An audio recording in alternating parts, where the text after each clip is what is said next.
Assalamualaikum warahmatullahi wabarakatuh. Nah, Waalaikumsalam. jumpa lagi dengan kawan-kawan dari Sindikat PAU ITB. Wah, isinya macam-macam lah ini ya. Isinya macam-macam. Yang jelas ini idenya itu ketika kalau kita ke Amerika kan ada museum NASA. Jadi museum apa namanya pesawat pesawat luar angkasa dari Apollo ke sini ya. Dan itu konstruksinya itu baru dan kuat. Imajinasi kita kalau menggambarkan museum itu kan jadul, heritage kan gitu. Tapi kemudian ini menimbulkan pro dan kontra ketika saya mengemukakan di Jawa Barat ini belum ada yang namanya Museum Jawa Barat. Nah, tapi kemudian saya kolaborasi dengan Asosiasi Teh dan Indonesia ya, Asosiasi Teh Indonesia bahwa kita ingin ada museum perkebunan teh. Karena 70% dari produksi teh Indonesia itu ada di Jawa Barat. Nah, akhirnya pemikiran-pemikiran itu ada karena museum yang terkenal juga geologi kan. Semua orang ilmuwan Indonesia itu museum geologi sangat terkenal. Tapi kemudian ada museum Asia Afrika. Kemudian kita targetnya untuk museum teh itu ada di depannya. Itu kan istilahnya dulu toko buku zaman Belanda ya. Tapi permasalahannya adalah parkir dan sumpek ya. Apakah nanti akan ada kota lama Bandung gitu ya. Tapi yang jelas ada setelah boomingnya Masjid Al Jabar. Oke, ini alangkah baiknya kalau ada Museum Jawa Barat yang bangunannya modern kokoh, tapi isinya juga yang utama Museum Jawa Barat. Nanti sayap kanannya itu Museum Teh gitu ya. Kemudian apakah di sebelah kirinya itu tempat bisnis atau apa istilahnya kalau Museum Teh Perkebunan kan Museum Perkebunan Teh itu kan masa hanya museum barang-barang jadul gitu ya, barang kedepannya bagaimana sekarang teh yang paling bagus di mana masa nggak ngicipin gitu. Kira-kira kawan-kawan gimana nih idenya Gayung Bersambut karena ini kan tidak bisa digarap dengan Jabar satu sekarang. Tapi paling tidak kan next Jabar satu ini kan sebentar lagi ada pemilu, ada apa istilahnya Jabar satu lama, Jabar satu baru. Nah, ini kan persiapan masa depan Jawa Barat ini bagaimana silakan. Ini apa urun lembuknya gitu.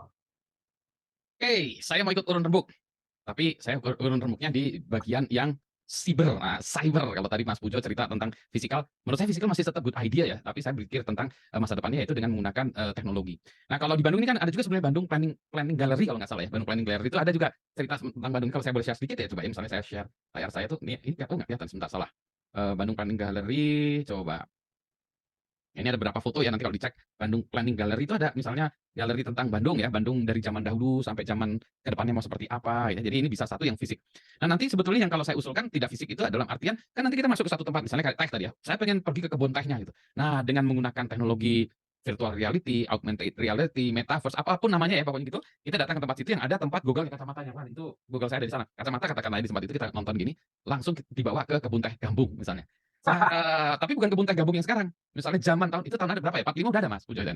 Itu 1873 gitu. Iya, 1873 tuh kita udah ada tuh, datang ke sana, "Woi dulu zaman tentara Belanda ya, atau zaman Belanda itu kayak gitu, terus sekarang seperti apa, terus ke depannya seperti apa." Nah, itu kan kita bisa juga ngeliat-ngeliat, dan bagusnya itu kalau interaktif, kalau hanya pakai nonton video mah biasanya kan ada juga ya yang duduk, yang ada teater nonton video aja. Ya, Tapi ya, ini ya. interaktif, enaknya saya bisa ngeliat ke kanan, "Oh saya tertarik yang ini, saya tertarik ke sana, oh saya mau ke sana, jalan ke sana," gitu ya. Nah, itu menurut saya lebih menarik lagi.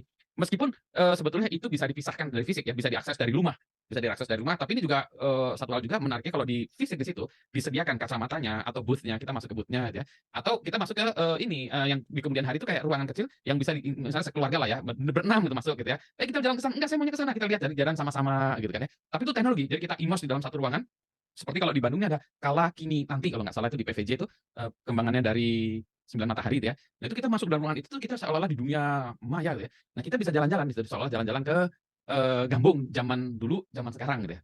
Nah, habis dari itu, keluar situ, saya pengen menikmati teh yang tadi di sana itu dibilangin nih, "Ini ada teh yang ini tuh dibuat tahun 1890, ada teh ini," yang mana nggak dijual di luar ya. Begitu keluar, "Saya mau teh yang 1890 itu, harga satu cupnya 70.000 misalnya gitu ya. Ya nggak apa-apa gitu ya, di situ memang ada specialty-nya kita minum teh di situ. Jadi gabungan antara dunia maya dan dunia nyata.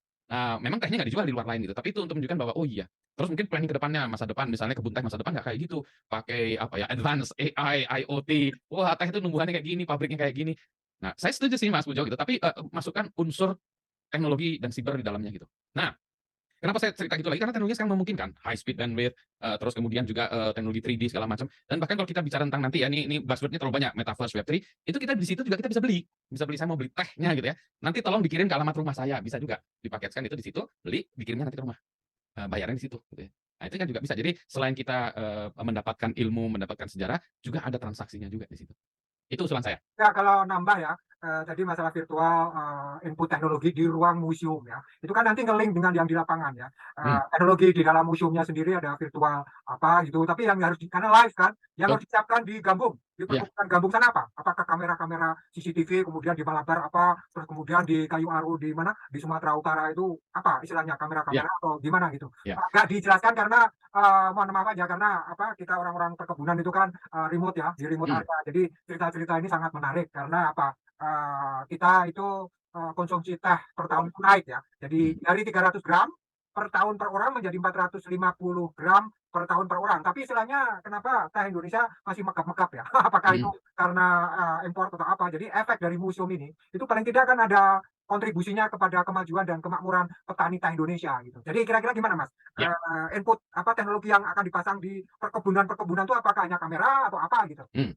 Memang kita bisa mulai dari yang sederhana ya. Yang sederhana itu hanya kamera. Kameranya tapi kameranya itu kita bisa ngelihat ke bagian produksi misalnya. Saya mau ngelihat tempat pengeringan tuh kayak apa sih gitu kan ya. Pengeringan boleh nggak? Boleh nggak kita ngelihat ke sebelah kanan? Ini blowernya atau apa? Lihat boleh nggak blowernya dilihat lagi? Oh kayak gitu. Emang anginnya kayak apa gitu dilihat ke bawah? Oh kayak gitu. Jadi cuma itu aja ya. Jadi cuma ya melihat ya. Suatu saat mungkin juga bisa membuat ya. Suatu saat nih misalnya, oke kalau mau ya kita bisa buat versi teh yang buatan sendiri yang Anda buat sendiri di sini. Wah, Oh dikeringkan ya gitu. ya Nah, ya jadi ya oke ya. kita masukin ini nanti tehnya dimasukin ke alat pengering jeglek, masuk ke situ ya jeglek. Ini berapa misalnya 1 kilo atau berapa ya jeglek jeglek gitu. Tapi kita bayar dulu memang kan ya. Jadi kita ikut membuat teh itu di sana nanti tehnya itu dikirimkan ke rumah kita. Tapi Buset. kita membelinya ikut jadi pegawainya gitu ya, mendesain tehnya di situ. Tek tek tek tek ini oke, kita menjalankan itu oke. Kayak Kidzania lah ya. Kayak Kidzania anak-anak jadi ini tapi ini jadi lebih hebat lagi karena kita seolah-olah bekerja di perkebunan teh. Itu itunya ya yang sederhana yang menurut saya masih bisa dieksekusi dengan menggunakan teknologi yang ada saat ini. Walaupun namanya museum, tapi Mhm, sebenarnya kan up to date. Dan betul. kemudian kadang-kadang dari ide ramu-meramu itu yang kadang-kadang crazy point itu, siapa tahu, wow ini menu masa depan teh itu seperti ini kan bisa. Betul. Saya juga keingetan ini Mas Pujo kan kalau saya pergi ke Solo ya, orang Solo itu paling seneng ini teh ya. Itu dia membuat ya Ya, kan, teh ini campur teh ini campur teh ini, saya bilang, "Aduh iya ya." Memang beda sekali budaya dan memang tehnya enak di Solo itu. Oh, ini dari 3 jenis teh dicampur gitu kan ya. Nah, itu juga di sana bisa juga mencampurkan berapa jenis teh, kemudian menjadi sebuah idenya dari si user ya, si user yang ada di museum tadi, menginstruksikan mesin di sana untuk membuat sebuah apa, resep gitu ya, karangan orang di sini yang mana nanti itu dibayar dijual ke kita. Oh, ini udah banyak yang angkat tangan nih. ya Yang silakan, yang lain dulu silakan. silakan yang lain. Wah banyak banget. Silakan Mas Fuad. Ya Pak, Assalamualaikum Pak. Wah, Waalaikumsalam. ini topiknya menarik Pak. Nah, kebetulan kenapa menarik secara personal, saya kan senang sejarah juga awalnya. Cuma makin lama kok sejarah tentang politik dan perang mulu ya, jadi bosan juga. Mulai kebuka pikirannya, dua hal, memang Museum Geologi sama Museum Nasional di Jakarta. Nah, nggak enaknya kalau nasional, itu semua, udah letakin aja semua, ceritanya tuh nggak teratur lah. Maksudnya, nggak tertata kayak gitulah. Ini apa, artefak-artefaknya untuk apa, terus gimana, zaman apa, itu nggak teratur. Jadi kan alur alur value apa yang mau disampaikan tuh nggak begitu dapat. Cuma nangkap, ini ada di sekitar Indonesia, udah masukin cuma gitu. Nah, tentang museum, tentang bagaimana, tentang apa, agriculture, itu saya inspirasi justru dari cerita Pak Budi tadi, Solo. Awalnya, saya kan mampir dulu ke Kesultanan Mangkunegaraan, cari-cari tahu gitu sambil baca-baca. Ternyata mereka punya web. Sorry. Nah, webnya itu ternyata menceritakan tentang pembangkit PLTA yang baru dibangun. Nah, berapa kilowatt gitu lah. Nah, pertanyaannya setelah dibangun PLTA ini buat apa nih? Berarti kan ada supply, ada demand. Nah, demandnya adalah diceritakan juga di webnya Mangkunegaraan.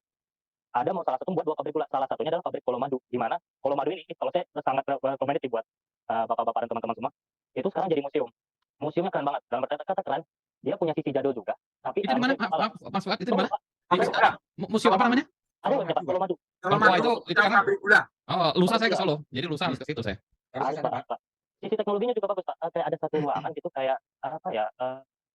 Sisi desain grafis itu membayangkan zaman tapi dengan apa ya, desain-desain kekinian sih. Nah, jadi kayak apa, kayak dibayangkan kita di zaman dahulu kayak gimana gitu. Terus ada desain itu ada satu ruangan gitu-gitu.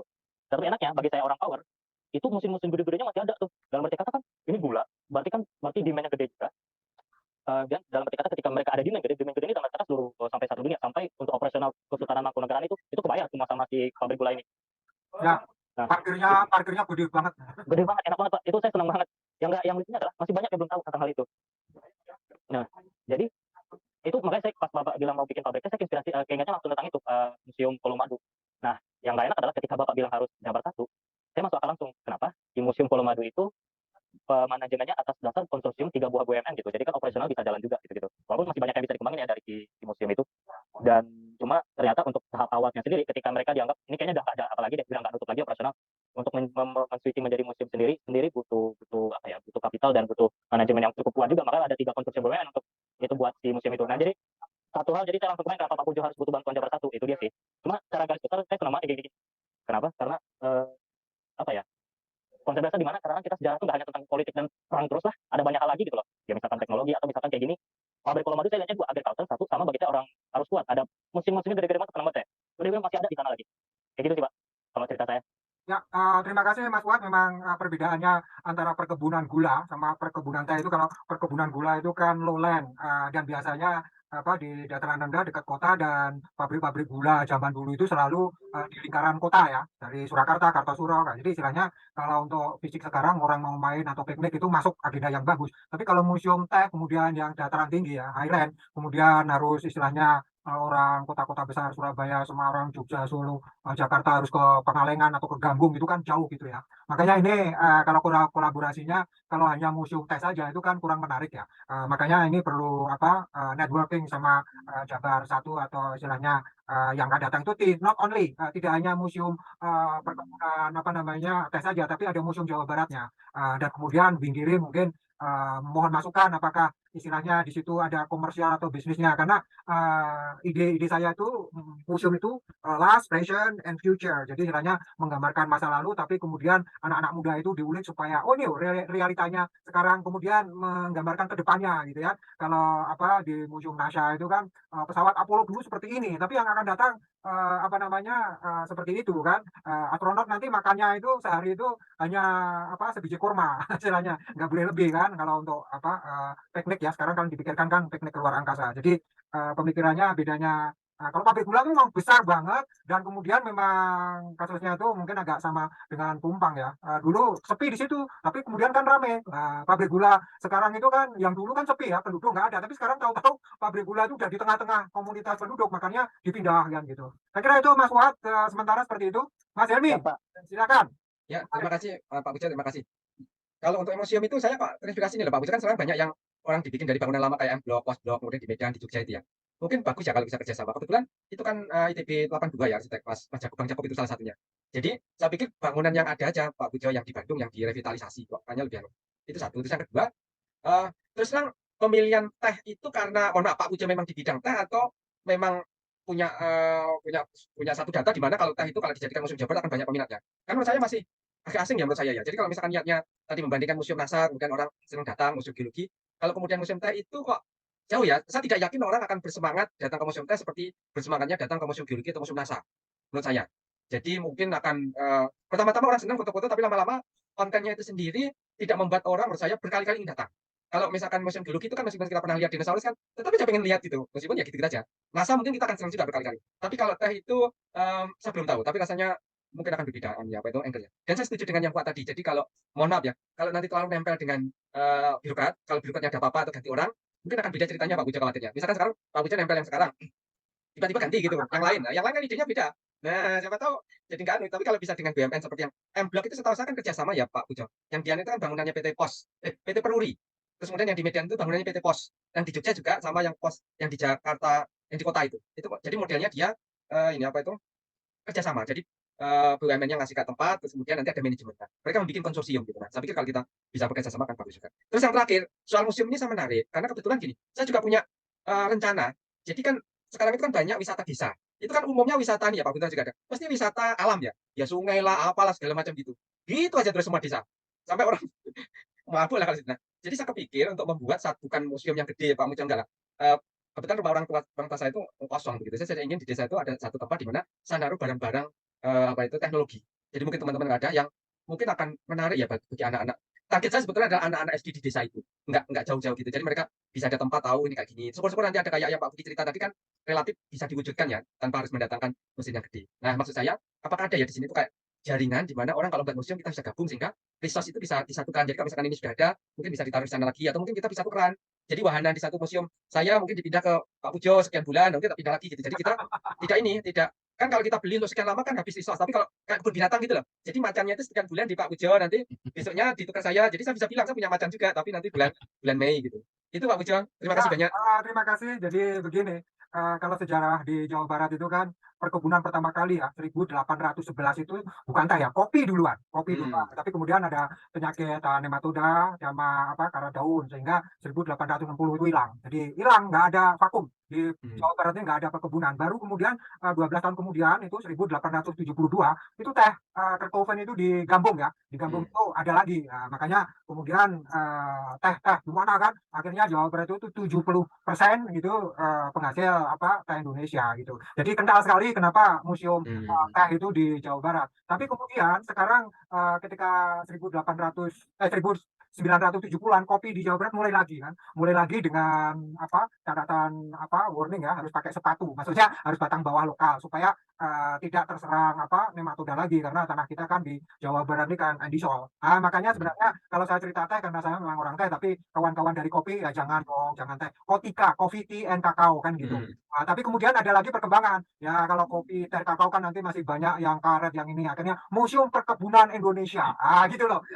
Dan kemudian memang dalam perjalanannya saya bertemu dengan para apa seniman ya karena museum itu kan barang-barang seni. Barang-barang seni itu akhirnya ada saran ya janganlah mandiri karena tadi benar Mas tadi apa Mas Gandhi tadi bilang ini mau profit atau enggak karena biasanya museum itu kan masih konsorsium ada dewan penyantunnya disuntik kan gitu tapi ada ide lagi museum itu mbok ya jangan apa jadul karena Bandung itu heritage-nya itu kan gedung tua masalahnya itu parkir ya masalahnya parkir karena negara ya kita sekarang masih bisa bernapas dengan bersahabat dengan kemacetan yang sekarang tapi nanti anak-anak muda kita keturunan anak cucu kita kan negara maju ya seperti kalau kita keluar negeri itu pertama masalah itu kan parkir mahal. Nah, kenapa tidak disetting gitu ya dengan bangunan modern dengan parkir yang luas? Nah, masalahnya kan di Bandung ini tidak ada bekas perkebunan atau pabrik apa pabrik gula kan gitu. Kalau di Klaten, Jogja, kalau Jogja agak apa Madu Bisma agak jauh ya. Tapi kalau Colomadu itu kan masih di apa kota.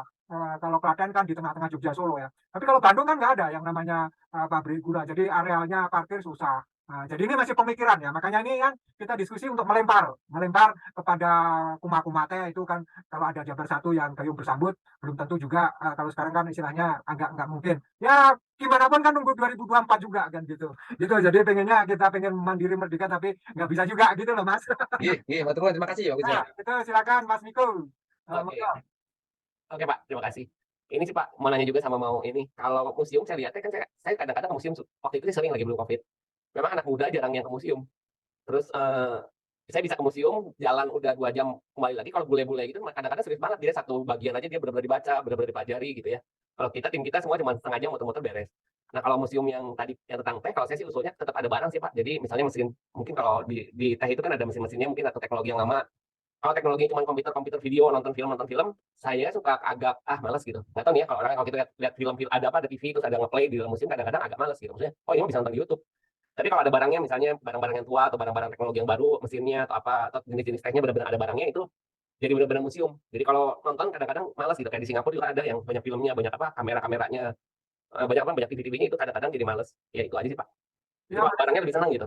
ya itu memang apa dalam pikiran saya itu kan fisik ya. Tapi bagaimanapun itu Mas Budi tadi itu bagus sekali virtual kan gitu. Jadi istilahnya ada teknopreneur ada input teknologinya. Tapi yang jelas kalau apa ya istilahnya kalau orang maaf ya, kalau kita piknik ya orang Indonesia piknik ke suatu tempat itu bukannya jalan dulu olahraga dulu apa observasi itu buka bagasi tikar makan kan gitu. Itu memang akhirnya kita perlu mengedukasi warga kita gitu ya catatan literasinya kan beda banget ya bagaimana apa orang asing kalau yang saya lihat itu memang di museum biologi itu kan persiapannya bagus sekali dia serius sekali gitu hanya kalau siswa-siswa SMP SMA kita yang di museum biologi itu karena harus membuat laporan jadi harus serius kan gitu tapi itu nggak masalah karena itu edukasi ya kemudian jujur saja kalau kita keluar negeri ya saya 10 tahun hidup di luar negeri itu kalau ke suatu negeri itu yang paling gampang kalau tanya ke pemandu atau ke hotel ke apa itu di manakah museum di kota ini itu yang paling paling gampang ya jadi seperti itulah perkembangan tapi mudah-mudahan dengan adanya museum masa museum itu kita ke Belanda paling itu kadang-kadang di Leiden kita pusing gitu anak-anak apa studi masalah Prambanan museum di Prambanan kurang harus oh ini Leiden kan gitu nah nanti suatu saat kita punya hak kan oke yang di luar negeri barang-barang kembali lagi ke Indonesia memang apa buku jadul barang jadul itu kalau masuk museum itu ternyata mahal kan kuratornya itu kan. Termasuk kemarin siapa ya Mas Budi bilang kalau ke keraton itu untuk memelihara sebuah buku kuno sama apa itu Mas, foto kuno itu kan mahal banget gitu. Harus AC-nya itu ganti kelembapan aja hancur kan gitu. Saya kira itu ini gayung bersambut ya. Kita baru ide-ide tapi nanti eksekutornya kuma-kuma kan eksekutif.